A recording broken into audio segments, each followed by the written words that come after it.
Happy birthday, happy birthday. So I'm 40 today, fucking hell, how did that happen? I spent the morning having coffee with Jereon. I think it's time to introduce you to Jereon. Here's me and Jereon talking. Yeah, and I can't stand the fuss.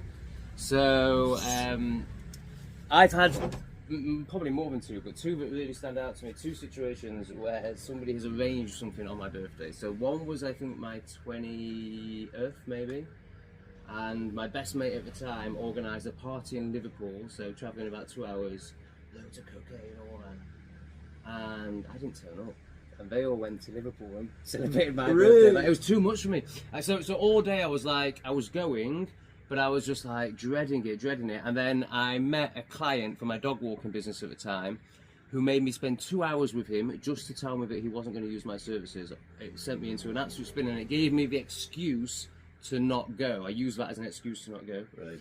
And then the last time that I allowed anyone to organise anything for my birthday was maybe 2 years ago, and it was when I ran that community centre, and about 20-30 people turned up, and at 9 PM I was just like, I'm gonna go and get stoned now in my cabin on my own, guys, and I just left them all celebrating my birthday. I hate it. I hate big groups of people. Unless we're doing something like dancing, that's pretty much the only thing I can think of. Like 5 of them's dance, I could be around 50 people, no problem. Or an ayahuasca ceremony or something like that. Unless we're doing something that we're dedicated to, you know, I can't. I just like one-on-one. Right. The minute it gets to 3 people, I mean, even 2 is a bit much for me, but 3 people, I'm like, no, I'm checking out. Why is that? Well, I think there's a self-worth, self-love thing. I think there's a pattern, probably from schooling, of big groups of people don't understand me, big groups of people don't appreciate me, big groups of people might even bully me. I think there's something along those lines playing out. Yeah. But also, it's just fucking boring because you can't connect. Right. It's like it all just becomes an ego fest, and like the noisiest person in the room and all that like gets the attention, which I'm very good at being, and I did that, and I did that for many years. But but it doesn't really serve me or anyone else, I don't feel. If you start understanding, like aura, we have this field around here us. Here we go, yeah. And I mean, you don't step in a pool of, I don't know, shit or whatever for fun. Right? So if you're in a room with several people, they'll all have their own cesspool around them, right? Their energy field. Yeah. So of course you don't want to connect with these kind of things. I mean, sometimes it's toxic, or I see sometimes people with this big black cloud above them, like they're living their own misery. So why would I want to connect with anyone like that unless they pay for it? Exactly, right? exactly. Yeah. That makes total sense, mate. That makes total sense. I can't believe I've never seen it that way. That's so obvious. It's all energy. Yeah. And yeah, of course, most of us don't even realize it. Well, I hadn't really, even though I'm aware of all, and it is just an awareness. It's like I don't really have much understanding, but even though I'm aware of that stuff, like I've never put it that way. I've always linked it back to childhood trauma, but it's definitely like, of course. The trauma can be a part of it, but where did it came from? Where did it start, right? And when you're a child, you're so open. Oh, so it's more of an energetic trauma. So it's protection. Yeah. You're protecting yourself. You're protecting your energy field. You don't want to be, like I said, don't step into a pool of toxic waste for fun. Just I think this is to why grow. Yeah, I'm gonna grow spiritually, so I'm gonna move to Chernobyl. Live there for 5 years and radiate light. Yeah. I think this is why I found school so hard. I always thought it was just because it was oppressive and brainwashing, but actually it was being around. Because as a kid, I couldn't stand it either. So this is the on the 3D level. Of course, school is traumatic, right? But on other levels, it's on the energetic level. especially when you're sensitive. As a kid, I could already feel so much, and I had this inner knowing. And I started using it against people because I could see their shadow. Yeah. And started talking about that shadow. Were you a bit of a bully in school? What people would I call started it? out being bullied. Yeah. After I moved from kids school to A levels, mid school, I was being bullied, and I'm just writing about it. So we moved from one place to another when I was 6. And this is the exact age when you start kids school in the Netherlands. So I think I was only a couple of months in this new place, starting to get to know my new environment. But of course I had to disassociate because there was too much, what do you call it? Stimulants. Oh, right, okay, yeah. Right? It's too much stimulus from all these new people. Yeah. So I was outside, dreaming. They called me the dreamer. Yes. Yeah, I think he should do, this is what the teacher said, I think he should do class 1 again. Oh, wow. Fucking hell. So, because, he is not ready yet. But they didn't understand. It was just basically, it was big change. I never liked big change. Never liked it as a kid. But then again, the next year, I went all these new people again. New teacher, like, fuck tarts, don't you understand? No, of course they don't understand. So I was in this new environment again. I saw all these people I already had gotten to know, but they are in 2nd class. So in the schoolyard we were still connecting somehow, but doing class, I'm with these all new people. Yeah. So I had to start over again. Yeah. Then the same thing happened when I moved to mid school. There's in the Netherlands you have 3 different kinds of A levels. It's called medium, advanced, or medium, high, and advanced. And in the 1st class, they determine where you should go. But because again I moved to a different environment, different school, different people, I needed time to adjust. So my results were up here and down there. Right, yeah. Right? If I understood it, I had an A plus, maybe a B sometimes. If I didn't understand it and I had to stuff it in my head, which was pretty easy as soon as I realized, this is what they expect me to do. I can so relate, yeah. So I had an F. So my average was pretty low. So they moved me to basic, medium level. 4 years. 4 years of hell, because on this level you need to stuff and not understand so much. Yeah. So everything I understood, A plus, right? No problem. I didn't even have to do any homework. But when I need to stuff things down, until I realized, wait, French, 5 minutes before class, just pick the book. Yes, it's in there. Then get an exam and yes, A plus again. Yeah. So this is how I went to the whole middle level. So we assess it over and wait. And then I was able to move on to the next level higher. But they put you from 4th class to 4th class. So again I was in kids school I was 1 year older than the rest, because they leave me one. Yeah. Then from class 4 to class 4 of high level, from medium to high, also 1 year older than the rest. And then I flunked and I had to do it again. So I was 3 years older on the average people. Hello. Hi, how are you? Very good. How are you? I'm good. Can I get the same juice as yesterday? Yeah. Only one. And a big glass of water. Alright. Thank you so much. So this is the moment when I switched from being bullied to being the bully, sort of, but not really bullying.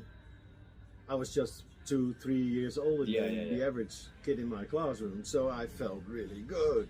I mean, my ego was inflated. They were still on the mopeds. I was already driving to school in my mom's car. Yeah. You were the man. So.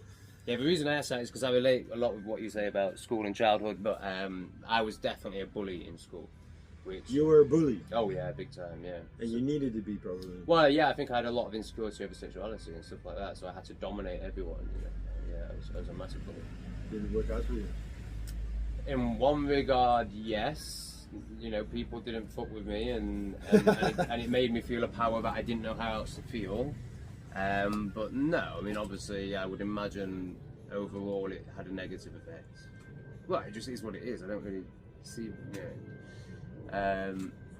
but I imagine it might be one of the reasons why I'm so.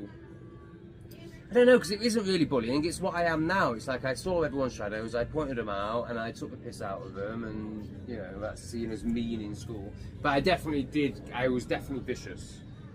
A very vicious Tom, like really vicious Tom. I remember, like, for example, the one that really stands out was a girl with like wonky eyes, like one eye was up here and one eye was down here, and I just fucking went in on it. Like, well, I can't remember what I called her. I think I just called her wonky eye. Wonky eye. I remember there was a fat bird in my class. I gave her a right hard time. Yeah, I was horrible. Well, I mean, it's survival strategy. Yeah, absolutely. And one chooses the victim, to make it like black and white. One chooses the victim, and the other chooses to be the perpetrator. Yeah. It's simple. And they're both just as fucked as each other, aren't they? Right? They need each other. Yeah. Again, it's the same thing. Balance. They need each other. I mean, if I wasn't being bullied at the beginning of my mid school, I would not have realized how different I was. Because at that point, from kid school to mid school, I didn't really realize how different I was. I mean, you have like a sort of, they do a test when you're like, I think 11. They do like a test to see where you are in development, but also in intelligence level. And I scored like up there. So they said he should go to my parents. He should go to like this special school. But more change. Because I was so insecure about changes, I wanted to go to the school where most of my classmates were going, which was this school where you have like 3 levels, which was a really bad decision for my behalf. But yeah, what do you know when you're 12 years old or 13? I was 13. You're going to take the path of least resistance, aren't you? It was a bad Feel choice. safest, If they put him in a gymnasium, or I don't know what you have in England. But. What's the gymnasium got to do with it? Because it's a higher level. Oh right, that's not like what I would call a gymnasium. No, in England, the only different schools are ones that you pay for. So in my class, we had set 1, set 2, set 3. I was pretty much always in set 1, except for maths, where I asked to be in set 2 because I had a really bad experience with a maths teacher who belittled me. So I asked to go down to set 2, and the set 2 teacher was always just like shaking her head at me, like, "Why are you in this class? Like, you really need to be in set 1." Like, my mental arithmetic was the best in the year. Like, what. It's not anymore. After years of cannabis smoking, but yeah, I definitely had self-belief issues. Like I was clearly within the 5 cleverest people in, probably the 10 cleverest people in my year, but I didn't really believe it. And I was just getting belittled by the teachers all the time because I was a class joker. I was a Hayoko, wasn't I? So, you know, all the teachers hated me except like 2 who really saw me and loved me. Yeah, school was very traumatic. I basically stopped going by the age of 15, and I just worked out how to answer the tests. So it was so easy. It was just like you remember someone's name, you remember what they said, you remember the date, and you apply it, and then you get all the marks. So So my percentage attendance at A level was 17%, and I got straight A's. And I remember Miss Rockefeller, she was called. No. I think it was Rockefeller. At the end of the year, she was like basically blowing smoke up her own arse, like, I've given you all this information. Look at how big your files are. Isn't it wonderful? And then she said, Tom, open your file. And I opened my file, and one piece of paper that wasn't even attached fell out, and everyone else's file was like this. And she was just like, how are you going to study for the test? And I was just like, I'm going to use a revision guide. Why would I use the bullshit you said? Like, the revision guide just breaks it all fucking down. And then I got an A star. She fucking hated that. Yeah, the same with my chemistry teacher. He couldn't stand my level of intelligence and insight in these matters. And because I was already a bit older than the rest, I was way ahead of everyone. I was even way ahead of the teacher. Oh, man, I bet you couldn't fucking stand that. I mean, those that can't teach, right? Like, in that regard, I don't mean spiritually, but it seems to me that teachers of schools are retards, to put it simply. Obviously, there's a lot more complexity to it than that. But, you know, they're basically people who can't create anything themselves, can't really do anything, so they go into this system of indoctrination, essentially. But, you know, they're just teaching from like a book because they can regurgitate it because they have no self-belief.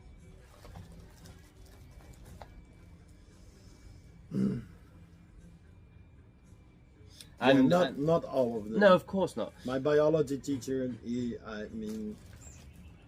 during class I asked questions where the rest of the students were like looking at me like, what the fuck are they talking about? So it became after class and during a break. And yeah, he was just totally into biology. And I asked him questions out of the curriculum, like out of the box questions. So he started handing me these magazines in English, which he loved to read because, yeah, it was not like school material, school book material. Yeah. He also loved to think about outside the box, but yeah, it was just a job. Yeah, but still, so that's wonderful, but still, if he was an actualized being, he wouldn't be fucking wasting his time teaching kids. Like, he'd be creating something himself, he'd be actually in the field of discovery. Yeah, so this is why he liked me so much. Yeah, because you were allowed he to reminded that out, me of the person he never came to be. Yeah. Thank you very much. Or I reminded him. Yes. Yeah, I mean, I see like the people that go into teaching are the perfect people for what the authorities and system wants. Thank you. Because they basically want to cut down any authenticity. You know, they're the typical, you know, I'm putting this strongly, but you know, demonic, shadowy person that projects onto anyone who's authentic and free and open, and they just chop it down. I love that meme of like the children are trees, and there's an adult tree with its head chopped off, the tree chopped off, a stump, taking in its baby actual tree with leaves into a classroom where it looks in and there's all these little baby trees with the tree chopped off, all these little stumps. It's fucking great. We don't need no education. Yeah, that's a good song, isn't it? It's about the system. Yeah, totally. I don't trust any of these bands because they're all of the system. You know, the only one who I'm really like, I went totally into the psyop on Michael Jackson, like fully thought he was a pedo and all that. But I'm realizing now he was fucking fighting the system, man. Like that's why they offed him. You know, he really called out the people beginning with J and the system and all that. So what did you make of that? Do you want to see more? That is nothing compared to what the rest of the content with Jereon is like. So yeah, let's see how it goes down. What do you make of it? Let me know in the comments.